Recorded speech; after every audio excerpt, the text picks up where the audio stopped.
안녕하세요. 정신없는 일상 속 조용한 쉼터, 은근히 조용한 라디오 은조라오의 은조입니다.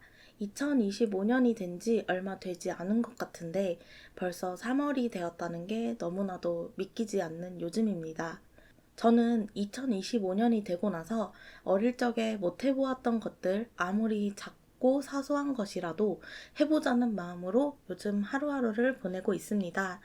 그전에는 한 살 한 살 먹어도 그저 또 나이를 먹는구나 라는 생각만 했는데 이상하게도 이번에는 뭐 하나라도 더 해봐야지 라는 생각을 하게 되더라고요. 물론 생각과 몸은 별개라 생각하는 것만큼 몸이 따라주지 않아 아이고 은조야, 아이고 은조야, 은조야 이렇게 말하면서 살고 있습니다. 하지만 그 전과는 다른 생각을 조금이라도 하다 보면 실천을 하게 되고 그러다 보면 저의 생활에 조금의 변화가 있지 않을까요? 이런저런 생각을 많이 하다 보면 안 될 거야. 나는 못할 거야 라는 생각을 많이 했었는데 요즘은 안 되면 뭐 어쩔겨? 어쩔 수 없지? 라는 마인드로 한번 살아보기로 했습니다. 물론 평생을 그렇게 살지 않았기 때문에 많이 어렵겠죠. 하지만 이렇게 살아봤으면 저렇게 살아보는 것도 나쁘지 않겠다라고 생각하는 요즘이기에 하고 싶은 일이 있고 그 일을 할 때 제 시간과 체력이 따라준다면 한 번쯤 도전해보는 것도 나쁘지 않다고 생각하고 있어요. 그렇게 해서 좋은 일이 생긴다면 이렇게 해보길 잘했다 하며 나 자신을 칭찬해주는 일도 생길 거라고 생각합니다. 자, 오늘도 여러 이야기를 한번 준비해 보았습니다. 사실 매번 이야기가 오지 않아 라디오 준비를 못할까봐 조금 조마조마한 마음으로 준비하곤 하는데요. 다행히도 아직은 라디오를 진행할 수 있음에 너무나도 행복하고 즐거워 혼자 짱구춤을 추곤 합니다. 하나하나의 이야기가 소중한 은근히 조용한 라디오 은도라오. 지금부터 시작하겠습니다. 안녕하세요. 그동안 방송만 보다가 얼마 전에 생긴 어이없는 사건이 왠지 은조님 라디오에 소개되면 좋을 것 같아 이렇게 보내봅니다. 이렇게 장문의 글을 써본 적은 과제할 때밖에 없는 것 같은데 뭔가 낯설고 부끄럽기도 하네요. 저는 대학을 졸업하고 취준생입니다. 학교 다니면서 나름 이런저런 자격증을 많이 땄다고 생각했는데 막상 졸업하고 취업을 하려고 하니 그동안 딴 자격증들도 물론 필요하지만 요즘 취업이 워낙 힘들다 보니 다른 자격증도 준비하면서 저의 미래를 계획하고 있습니다. 그러다 보니 주변 친구들과도 잘 만나지 못하는 편이에요. 몇 달 정도 집과 스터디 카페만 왔다 갔다 하면서 공부하고 자료 찾고 그게 제 일상의 전부였습니다. 그러다가 오랜만에 친구를 만나게 되었고 우연히 아는 언니를 만나게 되면서 한 사건이 일어나게 됩니다.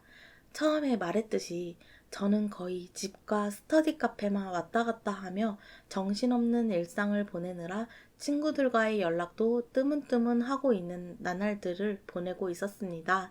몇 달을 그러다 보니 지쳐버려 아무것도 하고 싶지 않아 조금만 쉬자는 마음으로 집에서 아무렇게나 널브러져 있었습니다. 하지만 또 막상 그렇게 널브러져 있다 보니 밖에 나가고 싶은 마음이 들었고 마침 해외로 여행을 다녀온 친구가 만나자고 연락이 와서 이때다 싶어 빠르게 준비하여 외출을 하게 되었습니다.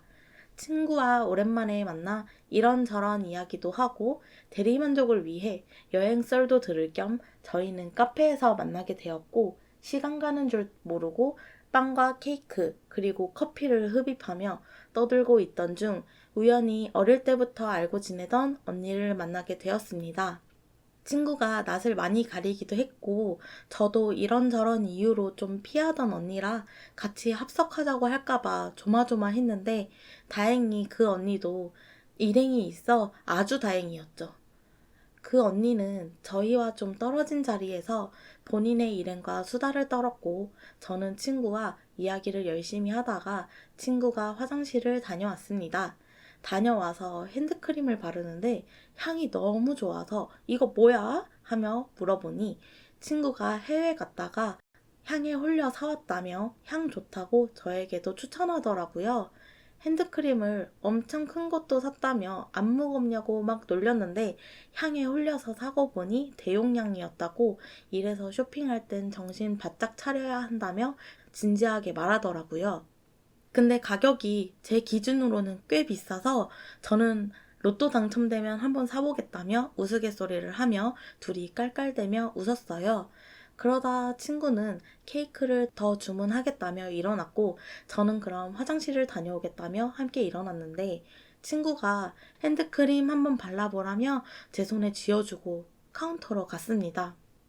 제가 브랜드 같은 건 잘 모르지만 그래도 가격을 들은지라 테이블에 놓고 가진 못하겠고 그냥 화장실에서 손 씻고 바로 발라봐야지 하며 가벼운 마음으로 핸드크림을 챙겨 화장실로 향했습니다. 그래서는 안 되는 거였습니다.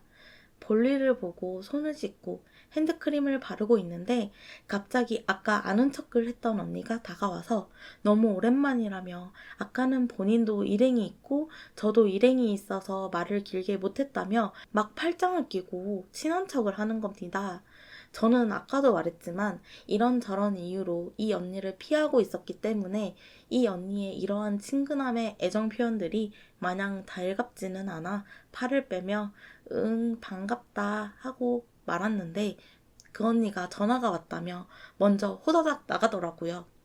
뭐야 라며 중얼거리고 저는 핸드크림을 챙겨 화장실을 나서려는 순간 저는 다리에 힘이 풀려 주저앉을 뻔했습니다.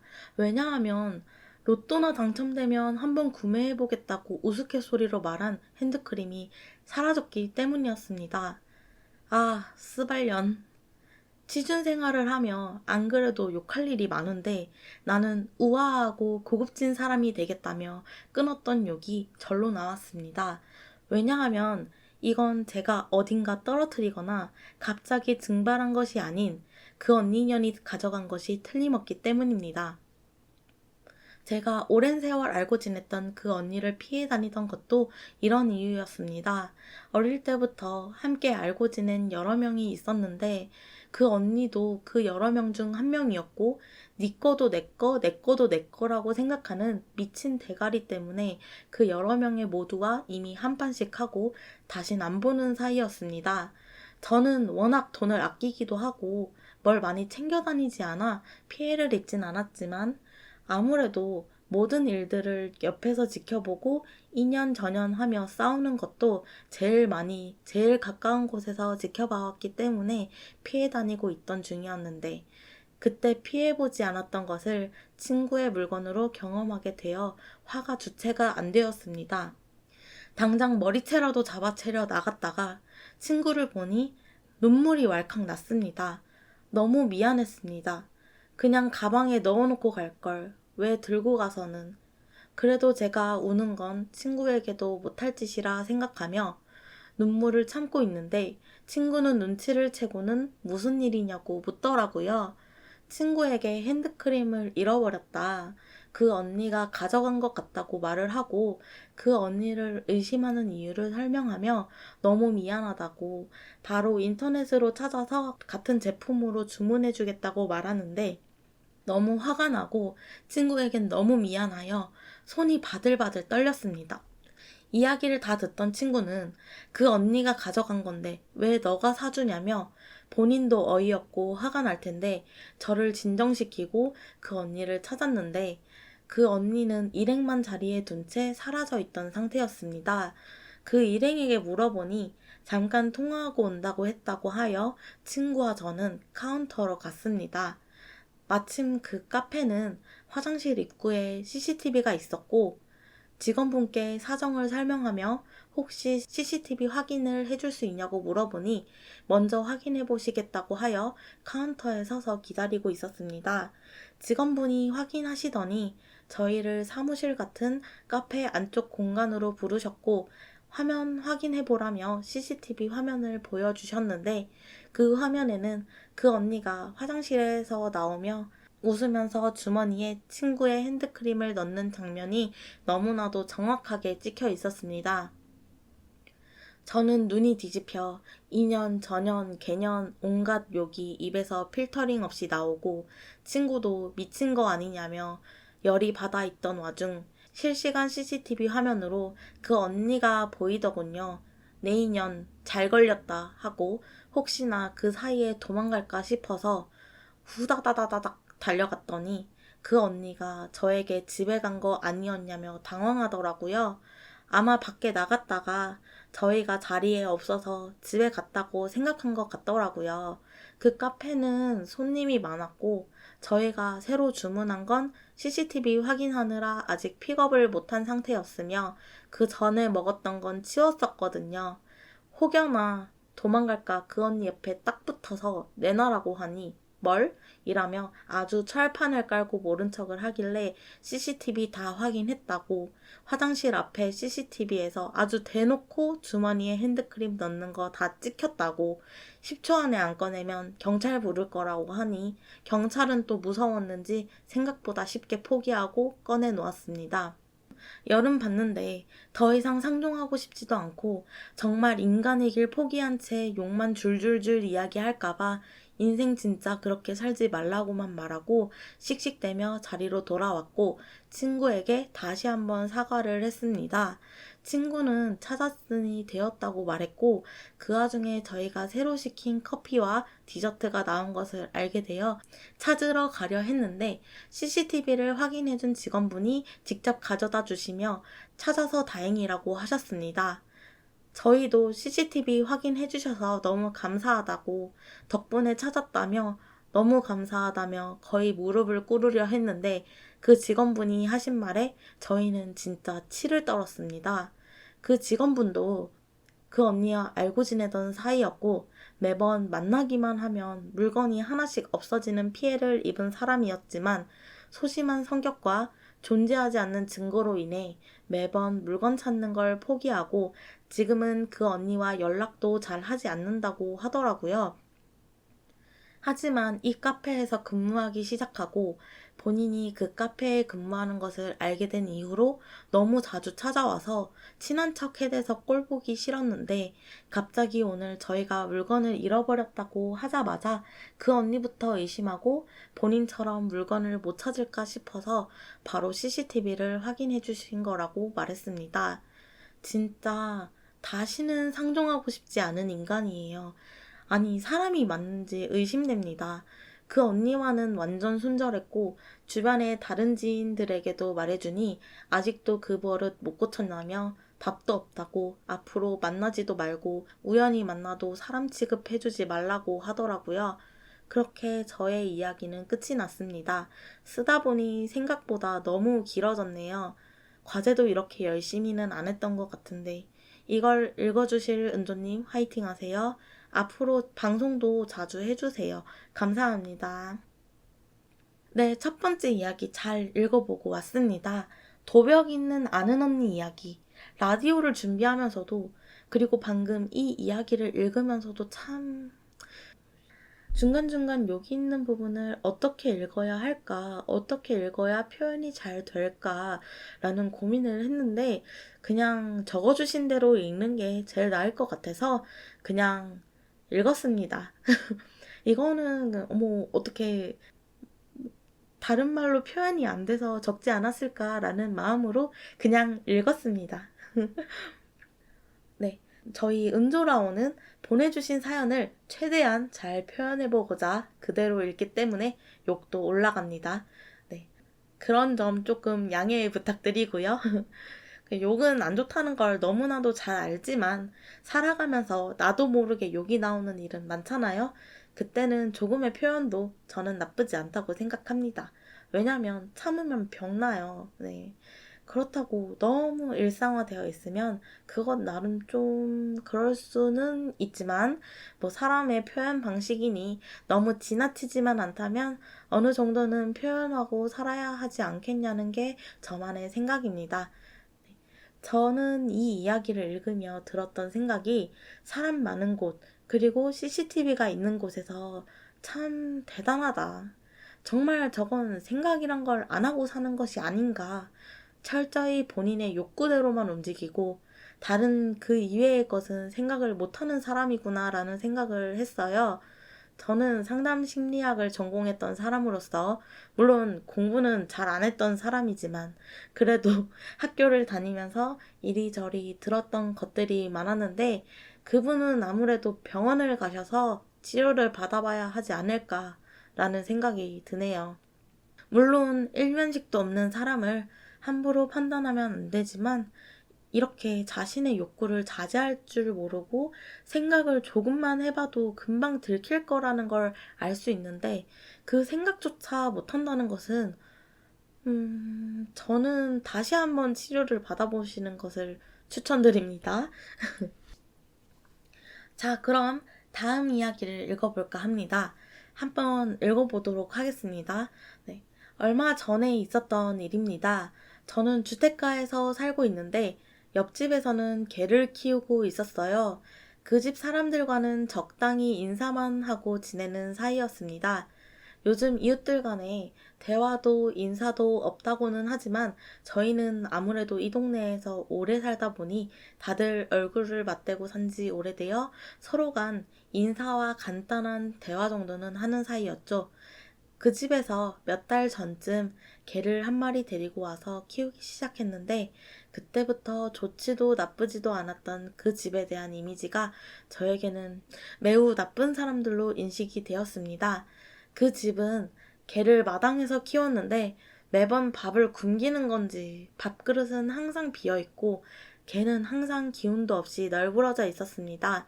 처음 왔을 때 일주일 정도는 마당에서 같이 놀기도 하고 산책도 하는 것 같더니 그 뒤로는 방치를 한다고 해야 되나? 산책하는 것도 못 본 것 같아요. 물론 제가 그 집을 항상 보고 있는 건 아니니 제가 모르는 사이에 밥을 주거나 산책을 갈 수도 있겠지만, 그 개가 점점 기운이 없어지고 말라가는 모습을 보니 의심을 안 할 수가 없더라고요.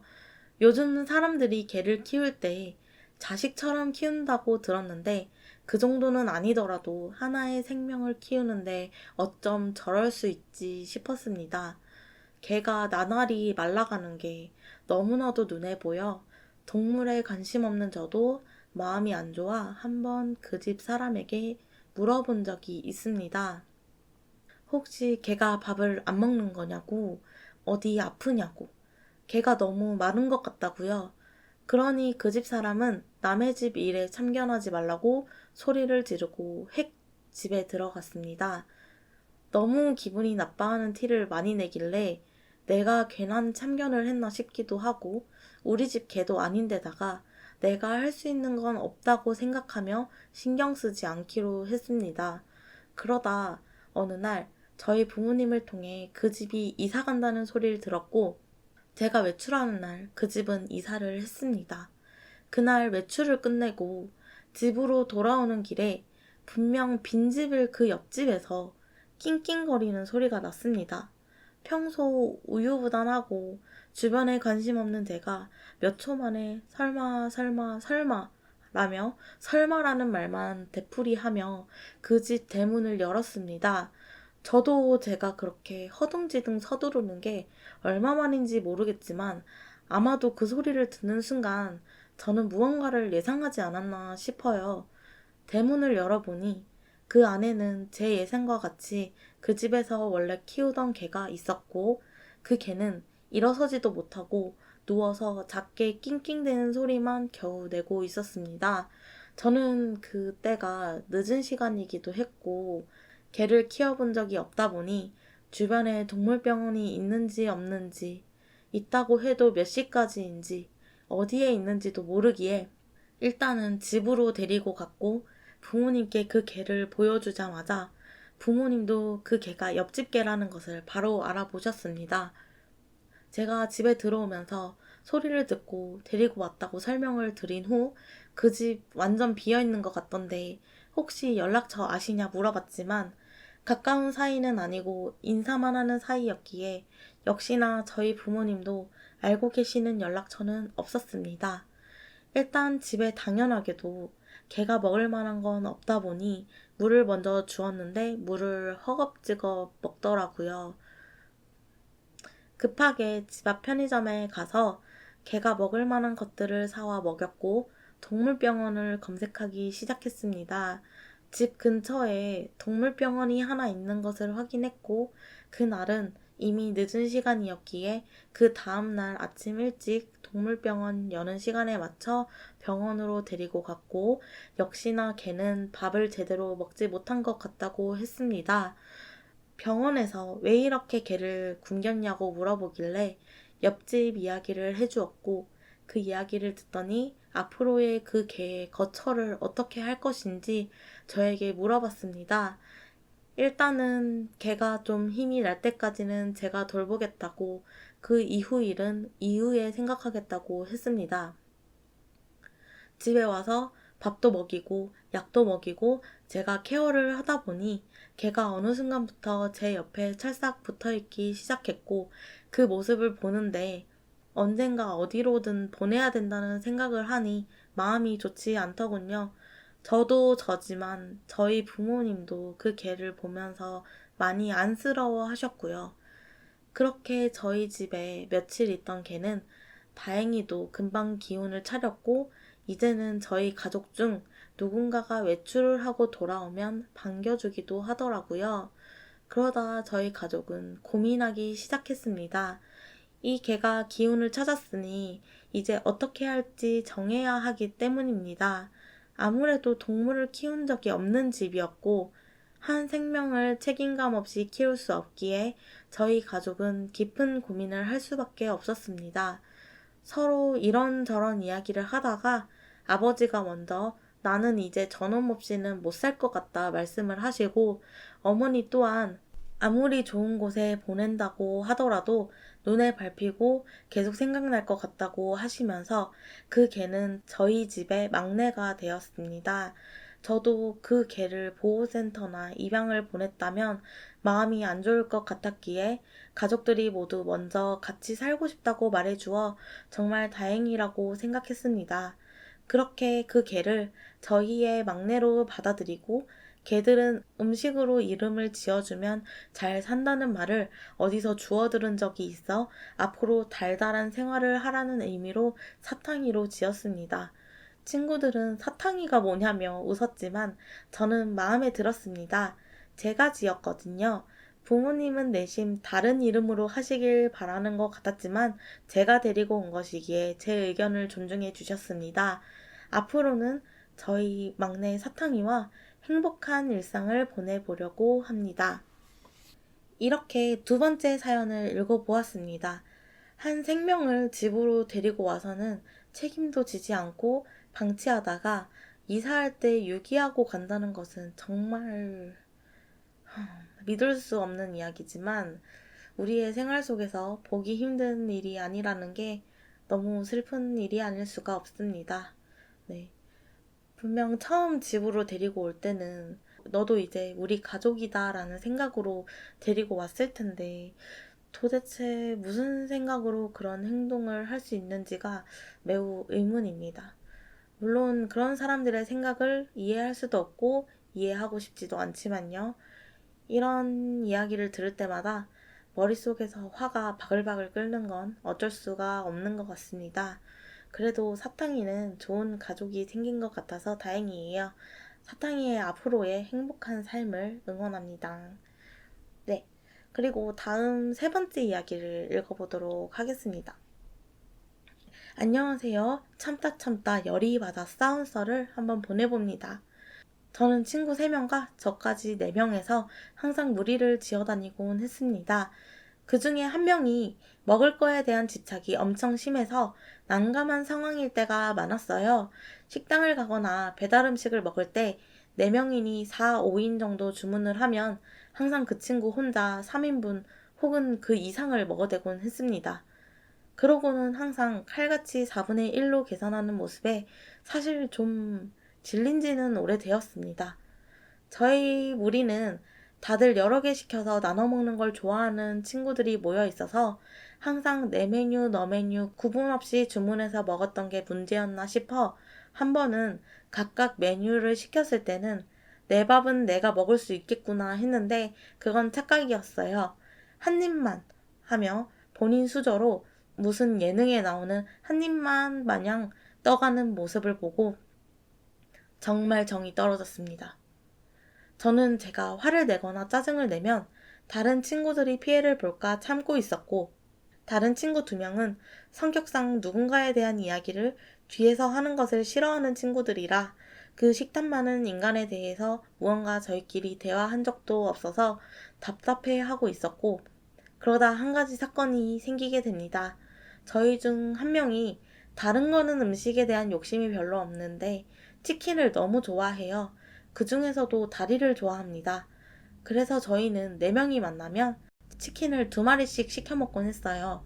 왜냐면 각 1다리 하고 닭가슴살을 좋아하는 친구도 있었기 때문에 굳이 다리살만 시켜 먹진 않았어요.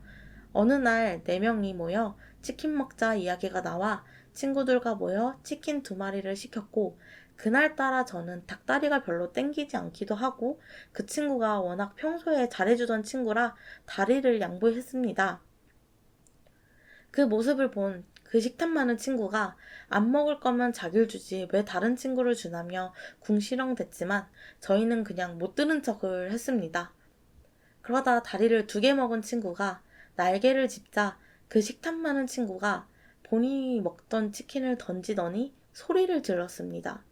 왜 이렇게 많이 먹냐고, 너 욕심쟁이냐고, 같이 먹는 건데 왜 너밖에 모르냐고요.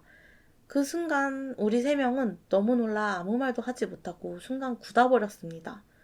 음식을 던진 것에도 놀랐지만 왜 이렇게 많이 먹냐, 욕심쟁이냐, 너밖에 모르냐는 말에 어이가 없어서 굳어버렸거든요. 제일 먼저 정신 차린 것은 저였습니다.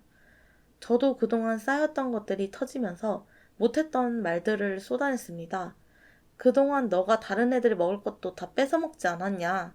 다리는 내가 양보한 거고 날개는 4개가 있는데 그 중에 2개를 네가 먹지 않았냐. 그리고 각자 자리 앞에 쌓인 뼈를 봐라. 누가 제일 많이 먹었냐고요.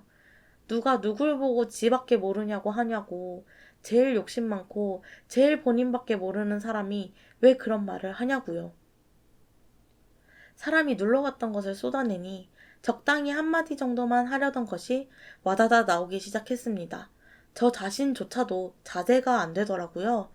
그랬더니 그 식탐 많은 친구는 자신이 언제 그랬냐며 그렇다 하더라도 친구가 먹는 게 아깝냐는 둥, 그렇게 쪼잔한 줄 몰랐다는 둥 말을 하더라고요. 그래서 저도 한마디 더 했습니다. 그럼 넌 네가 날개를 2개나 처먹어 놓고는 다른 사람이 날개 하나 들었다고 음식을 집어 던지는 짓을 왜 하냐.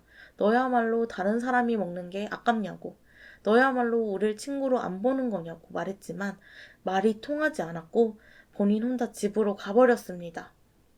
아무도 그 친구를 붙잡지 않았고 저는 분이 풀리지 않아 혼자 씩씩대고 있는데 다른 2명이 먼저 말을 꺼냈습니다. 괜찮냐고요.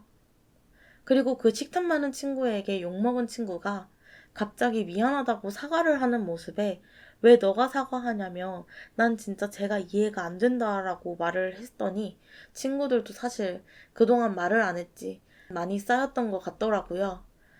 누군가는 우리에게 고작 그 음식이 아까워서 그러냐고 말할 수 있다고 생각하지만 그건 겪어보지 않으면 아무도 모른다고 생각합니다.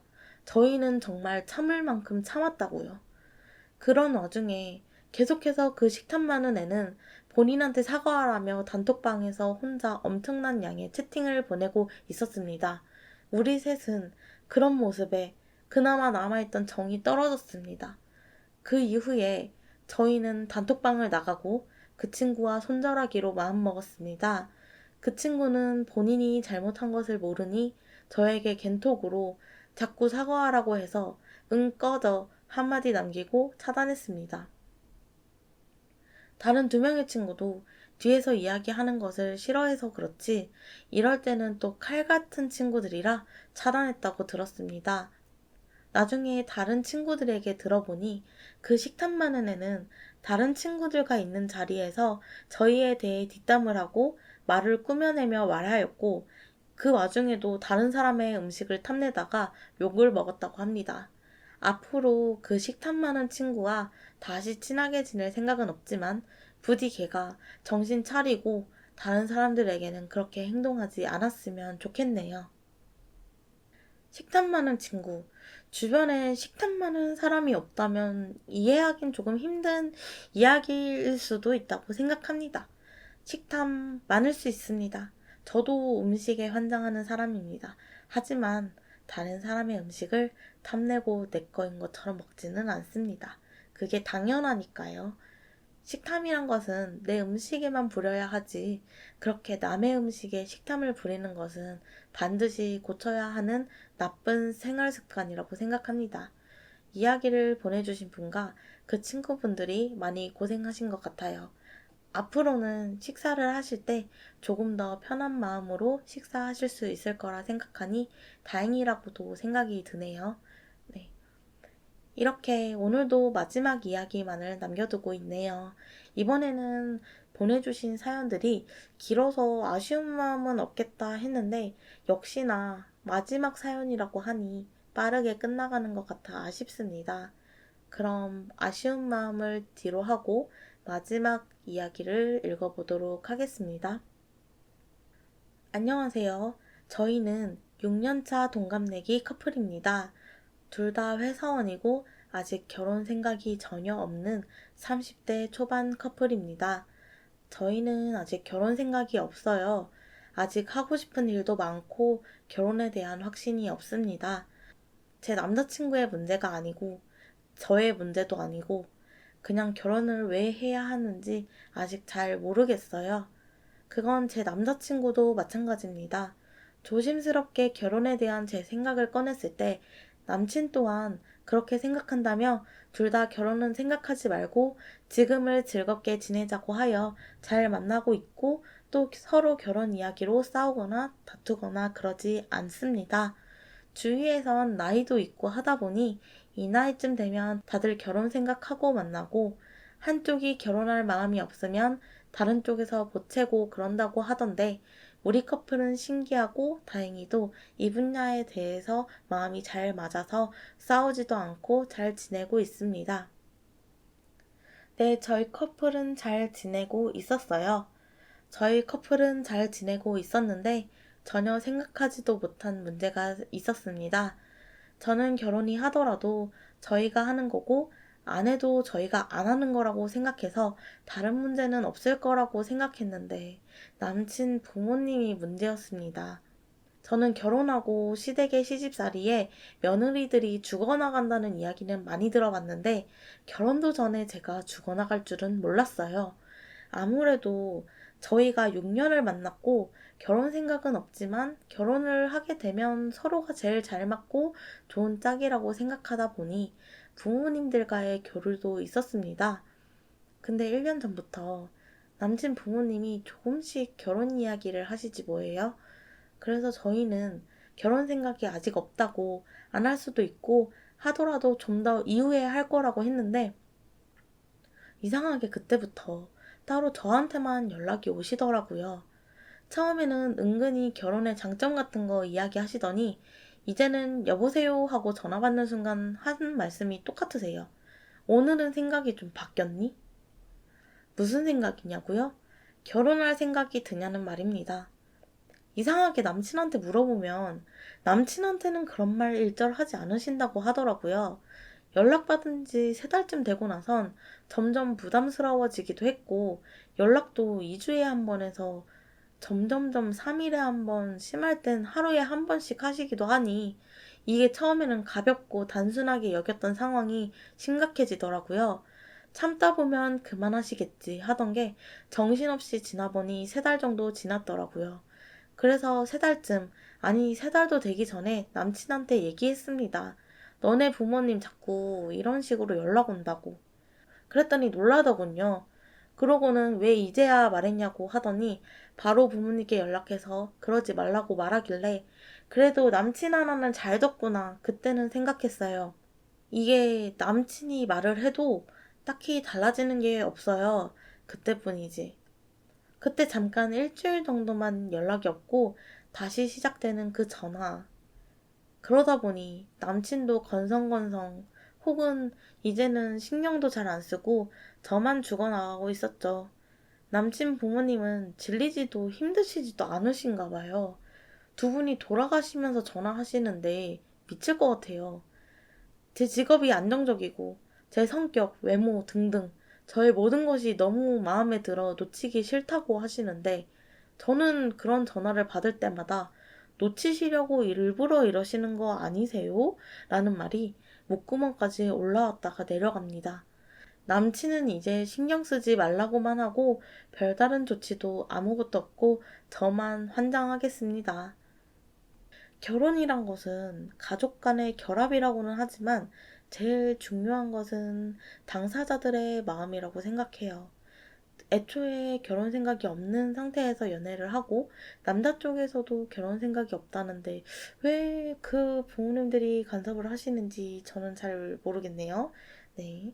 물론 이제 부모님들 세대에서는 결혼할 나이가 됐는데 결혼을 안 하니 걱정이 되실 수도 있겠다라는 생각도 들지만은 그렇다고 해서 정작 결혼을 할 생각이 당사자들에게는 없는데 당사자들에게 강요를 할 문제라고는 저는 생각하지 않습니다. 결혼을 하라고 강요를 하고 싶으시다면 그건 당연히 자신들의 자식인 아들에게 강요를 해야 할 문제를 왜 애꿎은 여자친구분께 그러는지 저로서는 이해할 수가 없네요. 네, 결혼이라는 게 꼭 해야 되는 걸까요? 사실 저도 한 20대 중반쯤 지나가니까 주변 친척분들이 결혼할 때가 됐네, 결혼해야겠네, 결혼 안 하니? 라는 말을 많이 물어보시더라고요. 왜, 왜 그러실까요?